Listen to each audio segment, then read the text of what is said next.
Hello and welcome here. My name is William Meller, and this is another episode of Meller Notes. I'm glad that you're here again because we have a very interesting discussion in front of us. We are going to talk today on a genius that died, maybe in the wrong place, but changed completely just because of the environment that he was living over his life. And we are going to connect also how our career normally can't change in the same way. Or choices, who we are, can be so much influenced by the place where we live. We are also going to discuss a little bit about the new generations joining the job market and how they are using or being afraid to use Gen AI, generative AI, and how this is actually creating a little battle with the managers receiving this new kind of professionals. So different minds, so different ways of thinking, and different types of approach to artificial intelligence as well. And we're also going to discuss a little bit about a bit of the sadness about adults that are growing up in their lives, making money and using this money to buy the things that didn't have the money to buy when they were kids. So it's a big old dream. But unfortunately, this has not the same value anymore, the emotional connection they had with that anymore, which makes things a little bit harder to see where you are in terms of your happiness, also for your job and your work choices. Are you happy because you have right now something in front of you that is challenging and moving you forward? Or are you already thinking always on the next thing, on what you wish that could be the dream position for your career? Connected with that, we are going to make a little talk, of course, as always, about a book. And I'm sure the book today you heard about. So stay with me because the discussion today will be another great one for you. This is Meller Notes. This is me curating the best content for you to improve your career, to make sure that your personal and professional development are moving you to the right place, to the place you want to be, which is maybe right now exactly where we are, but it can be always better.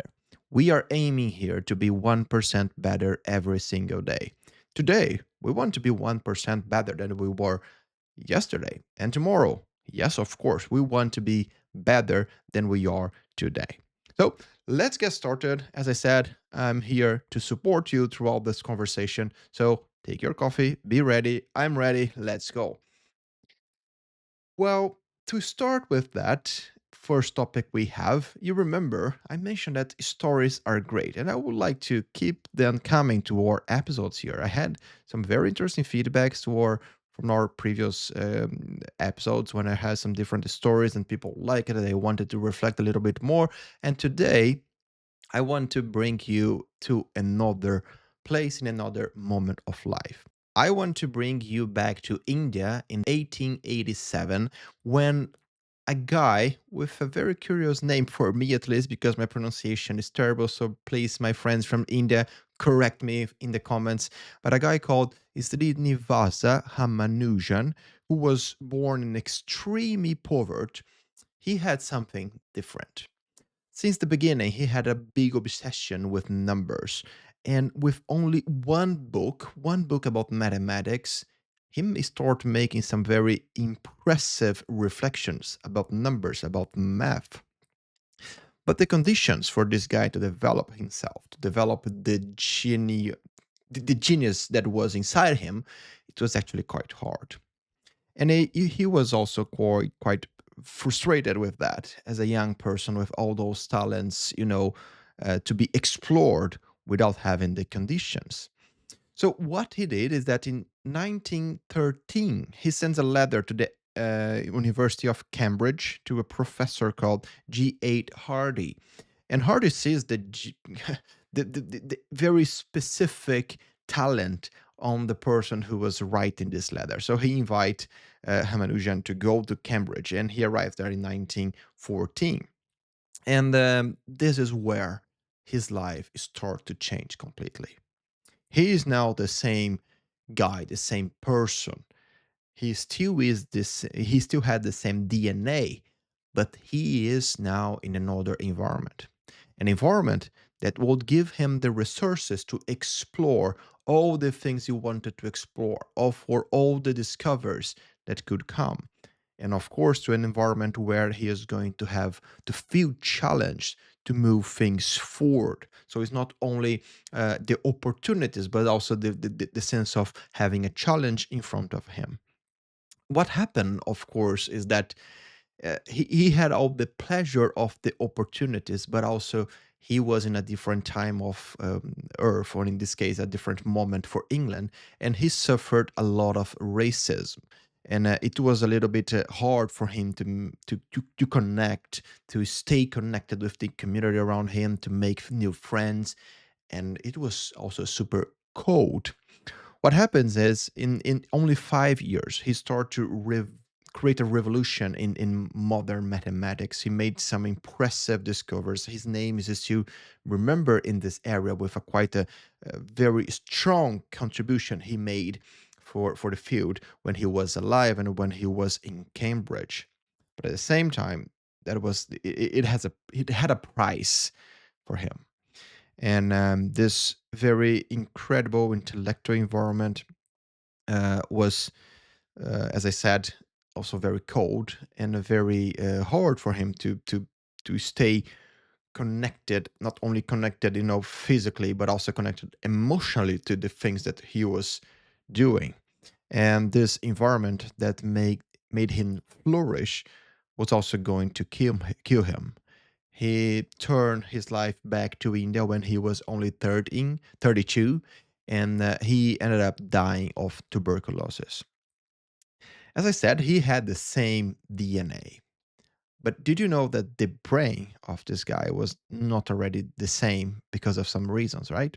Well, this is exactly what I want to explore to you, because there is this incredible article on BBC Future, and it's called How Where You Grow Up Affects Your Personality. And the data we have available on this one is quite impressive. It's actually one of those that made you stop and think a little bit. It had its effect on me. I started to think a little bit on the environment that I grew up and the environment I am right now, the differences between growing up in Brazil and being now working in Sweden. And why I mentioned that Ramanujan had the same DNA, but maybe not the same brain after a while? Well, because this article it brings in a very impressive study that was conducted over 50 years. So it's a long data set, a lot of data around pairs of twins. I will repeat, pairs of twins studied over 50 years. And many of those, of course, not living together, not growing the same way or the same environment or the same country sometimes. And what was impressive to see is that how much the environment changed completely their brains. Not only, in their behavior, but also changed their brains physically. Um, what what what happened, and the study shows, is that genetics or your DNA would explain about 50% of your personality, of who you are. Okay. So it has, of course, a big impact, but it is not that big if you think a little bit more on everything that we have impacting us daily. And that was the case with the environment. The studies show that the environment where we grew up, the place where we grew up, is actually responsible for the another 50%. So it's quite impressive because some brain scans in those brains show that those physical differences, they are real. So people who grew up, for example, in a specific part of North America would have a completely different path of this twin brother or sister who grew up for example, in Norway. And the reasons for that are because those different environments would make this person have a different behavior, to also develop different habits, and to also see life in a different way. You know, if you grow up in a country that is it promotes you to be a very strong workaholic, you are going to transform yourself over time on that kind of professional. And When you move to another country, which is what I did, I moved to another country after my career was already progressing, your brain will start to change also physically. So the study shows that it's not only growing up over time, like in your childhood, but if you right now decide to move to a new country, your brain will start to change.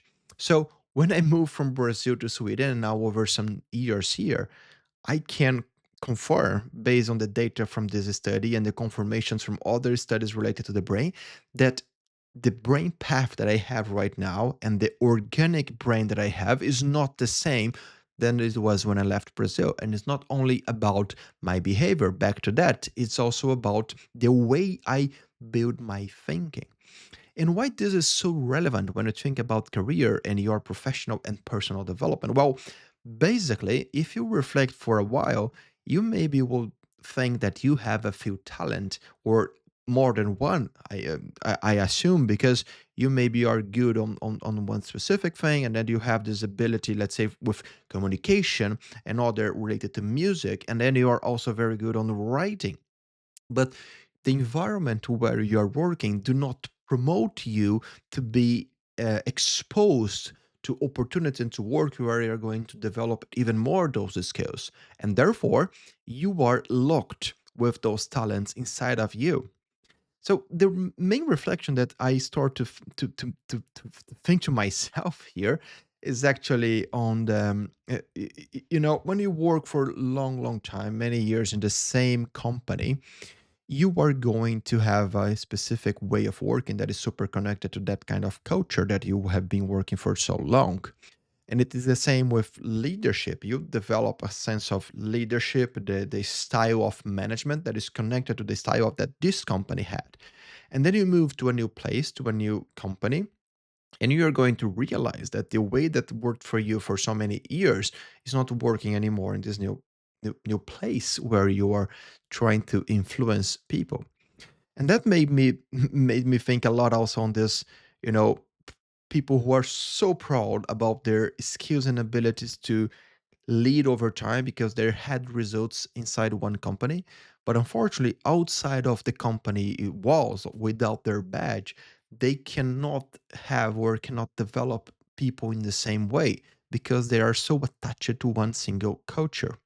It can be good depending on the type of talent and career that you are developing, but it can also be challenge and a risk. So the reflection here that it's crucial that we made, and I hope you are thinking on that after we finish this conversation, is that your job has a big impact on who you are and how you are going to develop yourself as a leader or a specialist in specific technology. Because back to your talents, maybe you are great on your verbal communication, you are great on that, but you are not having the chance to explore that. So you could be living a completely different life, or at least a completely different professional life, just because you were more exposed to those kind of things that are related to your talent, to the type of person that you are. And it is the same, even though I know it is hard to change. And maybe you are thinking that I'm crazy just to reflect on that because you cannot influence that much on the country where you're born. But basically, we can say that many people who were born in Brazil with a specific talent that would be more valued in another country are maybe locked for the same reasons. Of course, there are hope here because we see that if the brain keep adapting itself over the time and even changing physically, anytime that we made a change in our career to a new job, to being promoted to a new area, working with different people, we create new ways of thinking. And that is great. I believe that that is one of the main things we should bring with us from this reflection today, because if you can keep developing your brain the same in the best way possible over time, it means that you could change your opinion about things. It means that you can develop even more your work style, your management style, your leadership style, and you do not need to be locked into one single framework, one single way of working. So that is the reflection to have here, and I want to invite you to do some kind of audit on your life. just reflect how much of the professional you are today and the kind of person you are today is actually just a mirror of the environment that you grew up, and how much moving to another place, if that is something that is going to happen to you or that you're considering to move to another state in your country or move to another country or move to another company, how much that can influence what you do and how happy you are with the things that you are doing. Okay. I think with that said, we have a perfect bridge talking about change, talk about things changing all the time to talk about our next topic. Corporate leaders are thinking that the new generations, they are just lazy because they want to use artificial intelligence for everything. The problem is that the same people joining the new teams, or who are joining the job market right now, the new generations starting to work, they are feeling afraid and living in a paradox. In one hand, they feel the pressure to deliver more, to deliver better, to follow the same pace that the companies are asking the teams to deliver. And in the other hand, what they do, or what they see at least, is that the research is showing to them that using artificial intelligence to delegate their thinking is actually creating problems to their brains. This is a big thing to reflect, no matter if you are one of those joining the job market right now, or if you are a manager who is building a team where those professionals are joining and starting their careers and their work life. And this is coming actually from an article in Harvard Business Review. The name of the article, and of course, you can always find that in the reference of this. But the article is called "How Gen Z Use Gen AI and Why It Worries Them." Well, to start with, why to worries? Then I think we can take this one. Why to worry?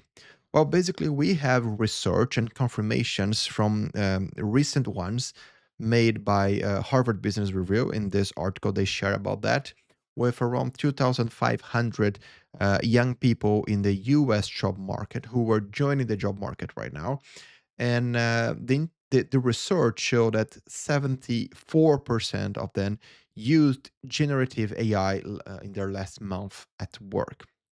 Quite impressive number, right? 74%. And there is one interesting data here that 1 in 6 of those, they use AI, even that is specifically explicit by the company policy that they cannot use AI. So they are playing against the rules. But why?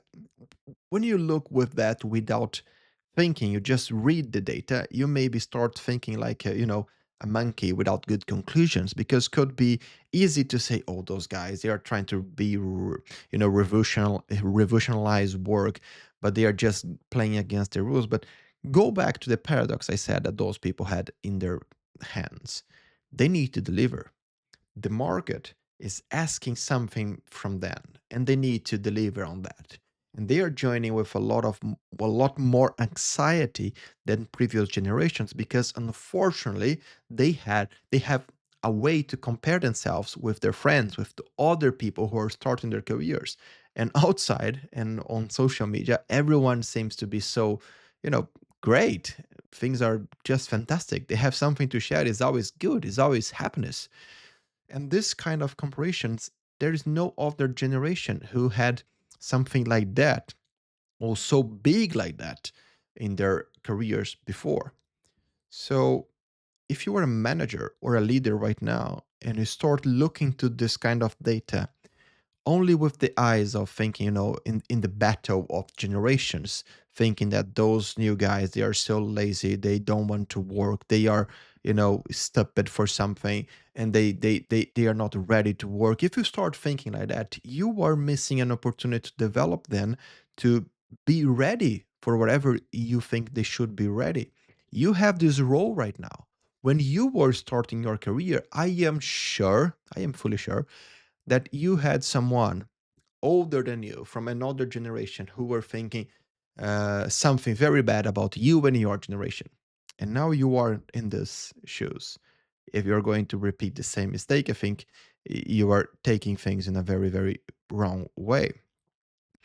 Back to the damage to the brains that I was talking about. There are studies from MIT and another one very interesting from Wharton that already confirmed that less brain activity and lower memory retention is possible to see in those who are using artificial intelligence for everything in their lives, or more specifically, those who are delegating the process of the thinking methods that they should be using to reflect to solve a problem, and they are just delegating this to AI. So they are facing, we already can see in some studies, they are facing issues in their brains because of that. And the new generation know about that. But again, the market is asking something different from them. The market is not asking them to be healthy. The market is asking them to deliver, to follow the rules, and to be ready to deliver more and more and more. And this is, of course, a very toxic incentive from the corporate world. And I'm not saying that, I'm not going to play the game here of saying that things are toxic, and we need to change the way we work. I'm not talking about that. I'm talking about being a leader here, because it's a leader responsibility in their company to make sure that the new generations joining work are going to work in the best way possible, and you are going to connect them with the vision in your company. And if you just judge people, as I said, I'm going to repeat myself a little bit, you are making the same mistakes of every single generation who started to battle more with the generation joining their work, instead of seeing where things are going to connect for for good of the business. And of course, banning tools like banning AI of work, this is not going to make people stop using it. You like it or not, but this is reality. So you need to start reflecting more, and this is more like to the company as a whole, to think how you can adapt your culture and the way you are doing your things at work to receive those new technologies and those new type of people who are going to work with you, because you like it or not, those new people around you, they are the ones who are going to make your company alive or make it die in the future, because you're not going to be here in I don't know, 80 years or so, and your business hopefully will stay consistently over the time. So you need to make sure that you have continuity for making things, for making our business work to the future. And also, you like it or not, those people are going to be your future consumers as well. They're going to be your clients in the future. Okay. And this is, again, I always select and do my curation here for this episode, reflecting and thinking on something that can actually help you to go deep in your thinking. Because this is what I do, right? I don't read a book or an article just for the sake of reading and then I finish and I'm done. I prefer, and I think it's smarter doing this way, I prefer to continue the thinking, the reflections after I'm done. And this is exactly the purpose of this podcast, to help you think more and deeply about your career. And the third topic we are going to cover today, it's another one to think a little bit deeper after we finish our conversation here, okay? Look how interesting things are playing around you, or maybe you are one of those as well. So I invite you to reflect it, and I'm not judging, okay? You work, you make your money, and you are in a moment of life where you can buy more things. You have the conditions to do that because you're working, you're building your wealth, and that's great. That's your merit. Congratulations. And then with those new resources, you start buying things that you wished so much when you were a kid. So we're starting buying those toys that are very specific from something you loved when you were a kid. And of course, this is still relevant. People are still watching or saying it. And then or maybe you're buying video games and buying the things you wanted to play when you were a kid and had no conditions, and you are putting your video game to work in this new fancy and bright TV. And how does it feel? Does it feel the same energy and the same way when you were playing as a kid with your friends and your neighbors around you?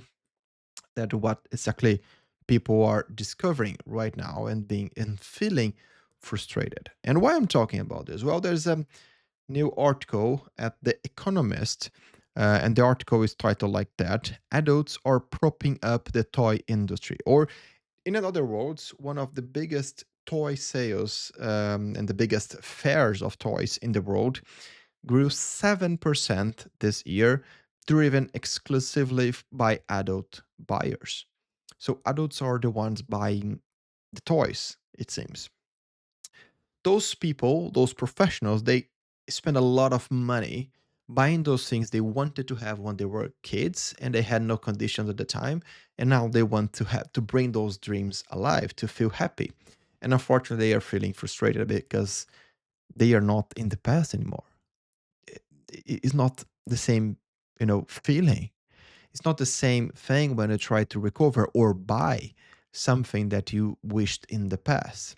And of course, the focus on this podcast is on your career and your personal and professional development. And I wanted to bring this because I think that we have a big, big, big reflection here about planning our future. And this is something that I always think a lot because I consider myself someone who think a lot about the future, my professional future, my personal future, what I'm making for my family. I am this kind of person. I understand. But there is a trap on nostalgia that make people, think that the emotion they had when in a specific moment of their lives or their careers is going to come back if they buy or they build exactly the same environment they had or the same thing they had in that moment, and that is not true. And unfortunately, this is the same kind of thing or the problem when you put all your thinking, your energy on the next thing. So you're always thinking on the next course you are going to take, the next role you wish to have, the next company you want to join, the next team you want to build, and never where you are right now.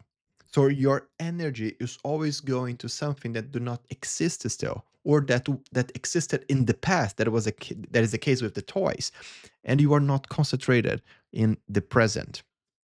What is the big issue here? When you go to school and you start, your first experience with people around you talking about what is coming, you realize that, oh, life is going to be so much better when I go to the university. So that is my next step. Then you go to university and discover that you have many years to go and you need to find your first job. And then, wow, great. Then that is where I'm going to find happiness. I need to finish university, or before that or around that, I'm going to find my first job. And this is where things are going to be great. Then you go to your first job. And what you discover is that actually your career has some ladders that you need to grow. So you have this analyst number one, number two, number three, and then you're going to become a leader of the group. And then at some point, you're going to become a manager or a specialist in a technology. And then you discover, okay, so this is all this time I was thinking that it was something different. Oh, this is where happiness is going to be for sure. I need to go to this kind of role. So this is the trap that we have in front of us for eternity. If you keep thinking like that, there will be always something that we want to achieve, something better, something that is like bigger, more, the new kind of role, the fancy new title. And you put that in front of you all the time, not being able to reflect what is exactly that is moving you right now on the journey, because it is exactly on the journey that we can find happiness. You know, there are many great books on happiness, and I think that one of those that I actually enjoyed is the one written by Mihai Csikszentmihalyi. It's a very hard name to pronounce, but I will put in the.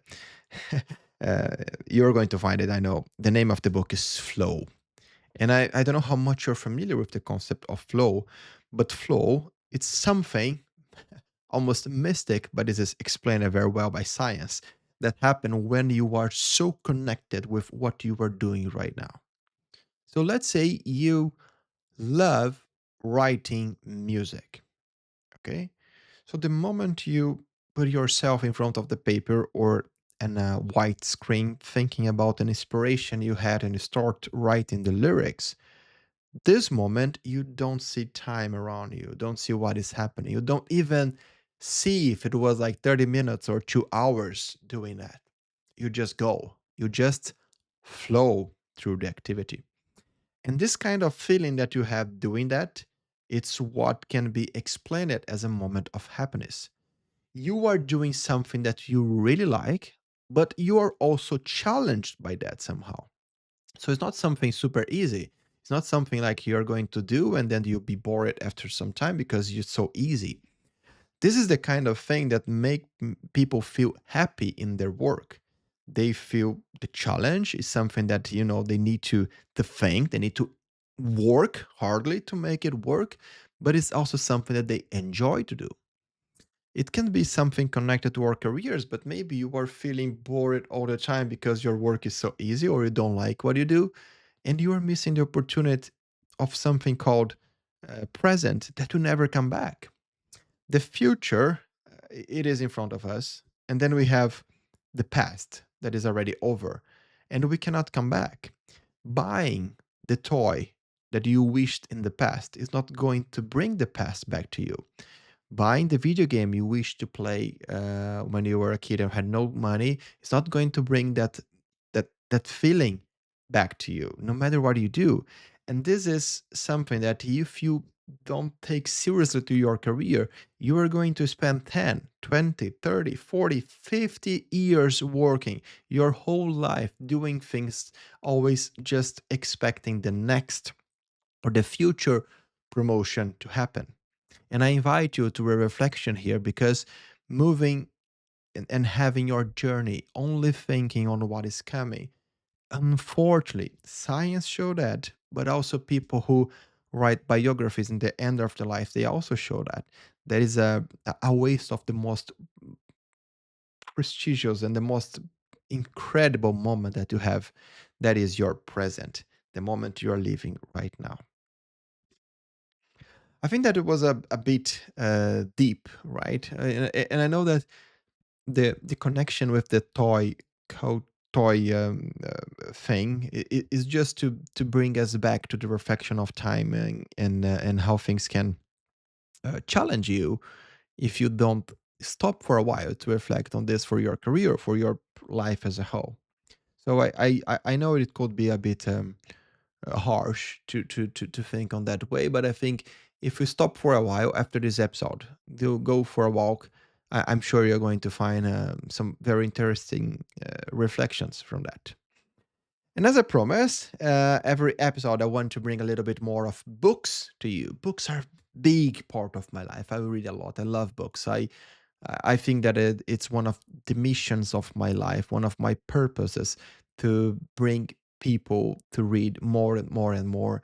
And I think that every time that I read from a friend or for someone, anyone, that they are reading a book because I recommended or they were seeing me talking about that book, I feel a sense of, accomplishment that is so great. Someone is reading and I influenced to that. I think that is a great thing to feel an influencer that is influencing people to read more. And the book quote that I brought here today is actually from a book that many people actually put in their top 10 books. And I know that is a book that has a bit of commercial appealing, but it's a great book, that's for sure. From James Clear, it's called Atomic Habits. And the quote we are going to reflect a little bit today is: "You do not rise to the level of your goals, you fall to the level of your systems." What does it mean? Habits and routines and our thinking mode, the way we think about things and behave, it's the most important thing, much more important than our goals. If you have the goal to go to the gym, I don't know, every day during the next year, and that is a goal that you made to yourself in December, that was maybe a goal reaching a moment of motivation. And motivation, that is going to stop at some moment. Motivation, it's something you feel is different from a behavior, from a habit, or a pattern in your behavior that will make you go to the gym more frequently because that is becoming a habit and a need in your life. So if instead of saying that you are going to lose X weight for the year, or that you are going, to accomplish the gym every single year. Try to develop in yourself the habits and the behaviors that are needed to every day have the feeling and the time to go to the gym. The part where James Clear say that you fall to the level of your system is so big, because I have friends that say all the time, I want to start this year, I want to read more, this year I want to accomplish A, this year I want to accomplish B, and they think that in the next year they are going to be a completely different person, but they are just focusing on the goals. They are forgetting completely that for in order to achieve something, they need to develop the behaviors needed and the time and energy management needed to do those things. In my entire life, and I'm very glad that I learned this, it was soon in my career, I was saying when I was starting, that consistency, it's much, much more important than motivation or talent.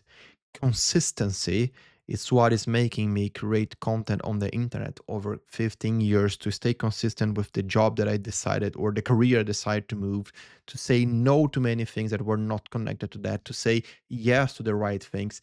Consistency, it's what make us move from where we are right now to the place we want to be in the future. Consistency is the key.